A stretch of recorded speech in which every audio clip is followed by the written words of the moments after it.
Hey folks, Vic here for thepracticalprepper.com.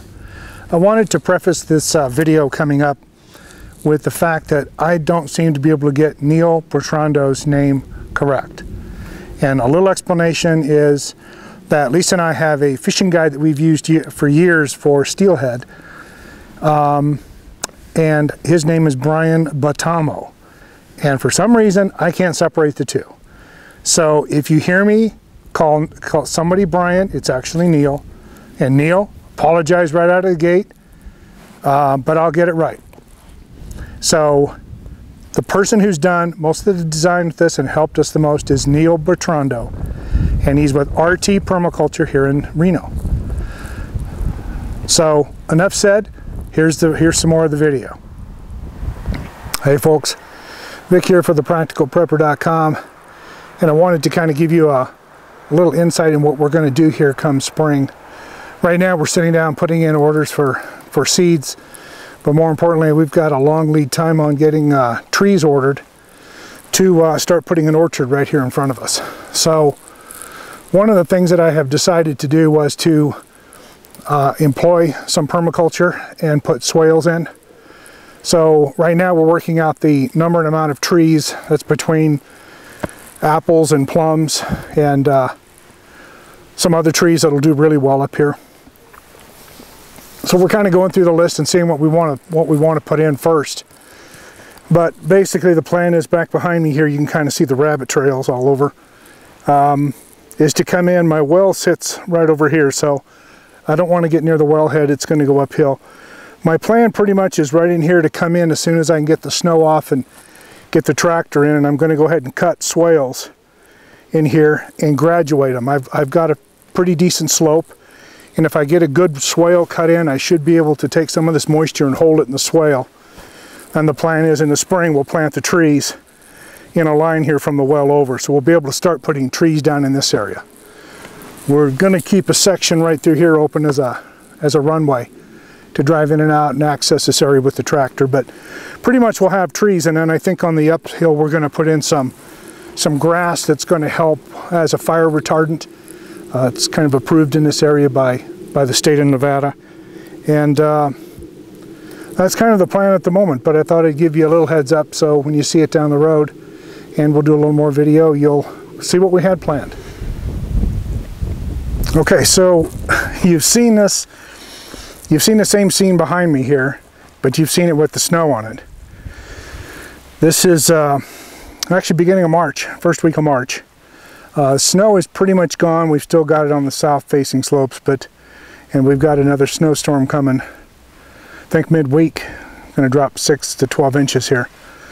What I wanted to show you is kind of where that swale is going to go. Neil is working on the design of the swale right now.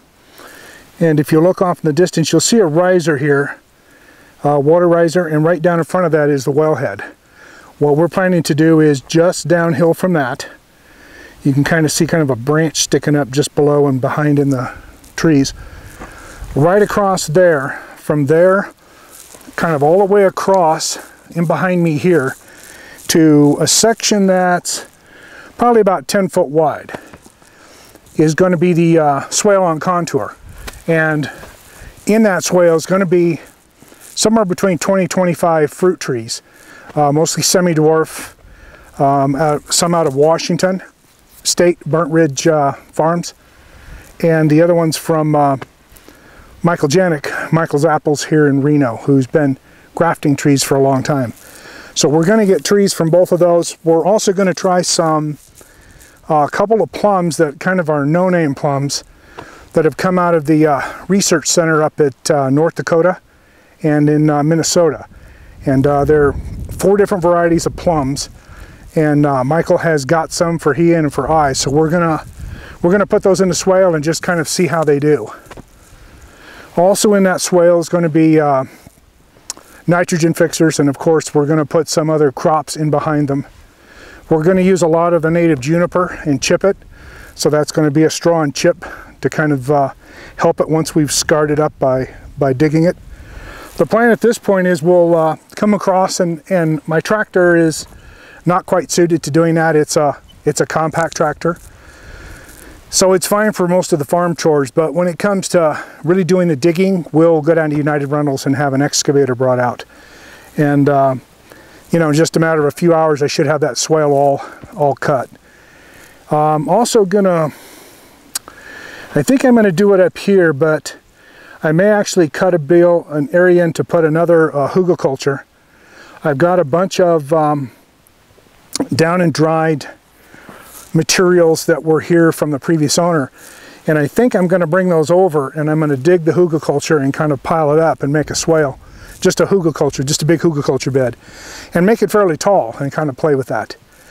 The other thing is I need some other area in here probably for looking at some more hoop house, so we're going to do a coal frame tunnel, and it's probably from Agritech. We're looking at a couple of them up here for production. And that'll probably sit up here. So there's so much happening here on this front 3 acres that it changes daily. But I thought you might want to see just kind of what it looks like. Let me get on this side here. So you can kind of see what this looks like now. I'd planned to grub out a lot of this sage anyway, just to reduce fire danger here. But it will do a couple purposes. It'll help me get room to get the swale in here. This is where the old horse corral was.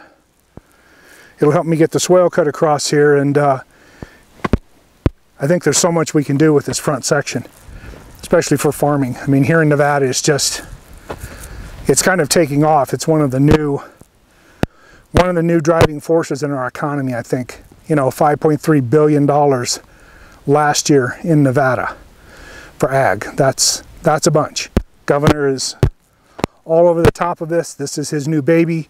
He wants ag to really take loose, and he's got Nevada Ag and everybody else in here really working hard to help farmers, small producers, just starters like us who want to make some money from the homestead, which is kind of the idea of being more self-sufficient. You know, you've got a little business, it makes you some money, you help serve the public, and you grow food at the same time. And you know, for as far as I'm concerned, if you're into prepping or survivalism or homesteading or whatever, you know, I think the future is food is where it's going to be at. Food is going to be a big item. Everybody eats every day. So anyway, just wanted to give you a shot of this, and we'll do a little more video when we get to the point where we actually start digging. I'll try to do a little video as we go and show you how we put it all together. So that's it for now. Take care. We'd love to hear your comments. It's Vic here for thepracticalprepper.com. We're just about to start. It's mid-March. We're just about to start building the swale on contour, which is going to house the orchard, which is coming beginning of April, and into middle of April we'll have all the trees. And it will house that, and it will be the first part of trying to recover some of this into a food forest. A lot of the work is done by Jeff Lawton. It's based on a lot of the stuff that he's done in countries with very arid environments. We've been working here with Brian Bertano of PT Permaculture here in Reno. He's done the basic design. We've sat down and decided what elements we want. The long-term plan is to have 3 swales. This is the first. This is kind of our test. We have pretty much everything set. I've got wood chips coming, the straws here for covering the soil. The seed will be here today or tomorrow, and that will be to reseed where we cut the earth out. And what that'll do is allow natives to start coming up, and other grasses and things we want to introduce back in. There'll be some nitrogen fixers, there'll be some rhizomes, there'll be a lot of things to really help the soil recover.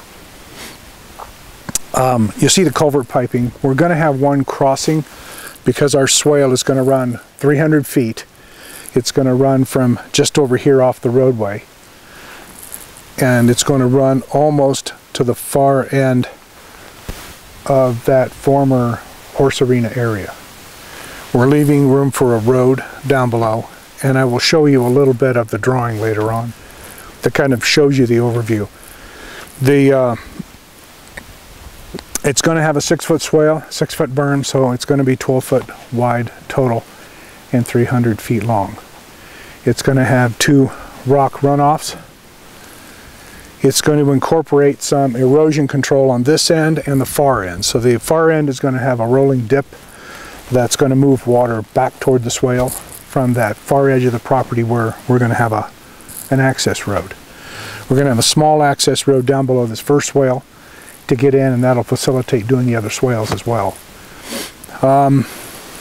Pretty excited. This is going to be interesting. I purchased a laser level for the property, and we'll be doing that to shoot grades here this morning. So we'll spend 2 or 3 hours staking everything out. The excavator is coming.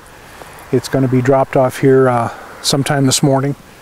So we'll get that rolled in, and that will be ready to start tomorrow. You can kind of see the sky. We have weather coming, so it doesn't sound like we're going to get a lot of rain tomorrow. We're going to get some, sounds like tonight through the dark hours, and probably blow out by 4 or 5. There's a chance of some sprinkles and light stuff tomorrow, but that's not going to stop us from digging. I was really hoping that storm would hold off and be bigger and we get the swale built and I could really see what the swale did, but it doesn't look like that's going to happen this time around. But this is a pretty big project. This is 300-foot swale on contour, and it's going to contain the orchard and the food forest. We're doing overstory, we're doing a lot of nitrogen fixtures, we're doing a lot of things that I'm kind of excited, and we're actually going to put some of the garden in there.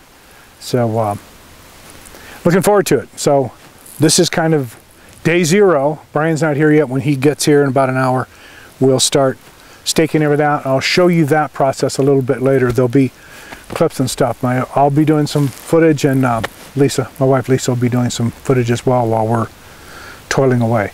So we'll kind of show you the process, but I'm excited. It should be really interesting to get done. So stay with us. I'm gonna pan. I want to just show you a little bit of what we're doing. So this is our entryway. You can see right down below there. So this is the main road that comes in by the house, and basically we're going to enter down at this low point, probably somewhere about in there is where the road's going to go across below the swale. So what I'll show you here now, let me move in. You may not have been able to see it. There's the culvert pipe. There is the straw, bales and stakes, and you'll see that blue handled riser. That's a dry riser, and right in front of that is the wellhead. So we will be putting the swale below the well. The culvert is for the crossing, so that you can come in from the road, go over the crossing to get to the wellhead in case it needs servicing. So part of what we're going to do is that we have this berm that you'll see here. We have all this berm area, and what we're going to do is we're going to come in and we're going to actually plant more trees up in this area. We're going to create another small area. We hadn't really planned on it, but we've got more trees than we have space, so I need to do a couple things. So kind of where you see the brush line is pretty much the edge of this property. This is 10 acres total, and we're really working the front 3 right now, so we'll see how that works. But pretty excited. This should be a really interesting project to do. So there's a little more insight, and stay tuned. Okay, so back with you again. If you can look off, you can see the swale in front of me. We've had everything dug. That actually went extremely well, about 6.5 hours with that piece of equipment. And it had a 5-foot bucket that opened and articulated 360 degrees.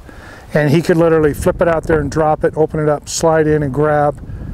And it worked out extremely well. 6.5 hours, we did over 300 feet of swale, and it's pretty much 5-6 feet by 5 or 6 feet, so it's 10-12 foot wide. It is pretty much how we envisioned it, except everything changed.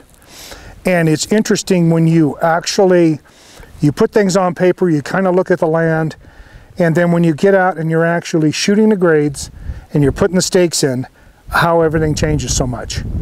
And we went from a single swale, which is down below, and part of it actually you can't see, it runs back over here behind me. We went from that single swale concept to actually doing 2 swales. The lower swale, the longest portion up till the first spillway, is about 130 feet. I take that back, it's about 140 feet. Then there's a spillway, then we have another 64 feet, which actually includes our crossing. So we have a crossing right here with culvert pipe so that swale can fill up evenly. And that's our traffic to get to my wellhead. That was definitely in our plan. And then what we decided to do was put the other spillway on the far end.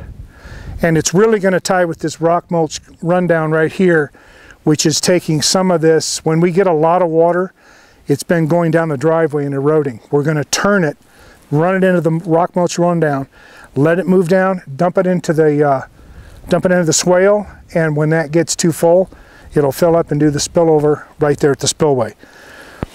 So what we also did was, looking at the plantings, we really didn't have enough room in the first swale to get all the fruit trees in, especially with the ones we've added since then. So it worked out okay in that this is Nevada. It's known for rocky, horrible soil. This stuff is unbelievably nice. The operator said it's the nicest soil he's worked with in the last 10 years in Nevada. We hit no rock at all. It's nice, loamy soil. The actual soil reports that I did were extremely good. And now we just proved it. We went through this really fast. Now, the upper swale, which we're calling the toe swale, is now completely done. I had to go in and reshoot these grades and get the cut at the exact same level. I did that this morning. I took care of the berm end, and then I went back down the swale and I formed the bottom edge of it. So now it's nice and even the way I want it, and it's pretty much ready. I have some other work to do with the spillways. We have the level sills are right on. I need to do the 3-inch fall back of the sill where it's going to fill before it falls over, and then I need to do seed in the rock at the front of all the spillways. But right now we could go ahead and plant. You'll probably see the pile over there. That's the first pile of mulch that came in. I think that's only around 10 yards. And we'll probably have 2 more truckloads of that before we're finished, and I'm thinking he'll be stuffed to the gills, probably 17 yards per truck on the next loads. So he'll bring it in. We have all our seed to seed the swales, and what our plan is to get all the swales dressed up. We need to wait for a weather opening here when the winds die down so that we can seed. We'll lay the straw and then we'll mulch right over the top. And the mulch will hold the straw and the straw will protect the seed. And we've got some bigger seed we're going to put in. We're also going to throw some sunflowers in there for fun. And once we get that planted and things mulched out, I'll work on the rocks. We don't really have to do the spillways right now. We can kind of stake off the area. I'm going to put a rope around it so we don't accidentally walk across it and kill it. It's just amazing how much it's going to change in the field, and it's going to kind of change a little on the fly. Our basic plan was very good, and we followed that until we realized we had time to get a second swale in. And the good thing was that Neil and I thought it might happen, so we went ahead and we flagged it. We shot grades and had it all flagged, and we've still got a couple flags over here. And we weren't sure if we were going to get to it. At the last minute, we went in and popped in the spillway. And we did it just as he was digging this upper one. We finished, and 5 minutes later, the lowboy came to get the equipment. So it all worked out really well, even though we had winds that day in excess of 50 miles an hour. Late in the day, it was a real trial to get it done.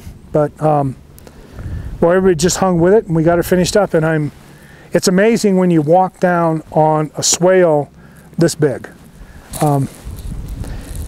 It's a little daunting, a little overwhelming. There's so much to be done. There's so much irrigation to get in, and and such, but I'm just extremely happy with how it came out. So we're going to have video of the digging, and you can kind of see the machine at work and how we're doing it. So we'll have that video upcoming.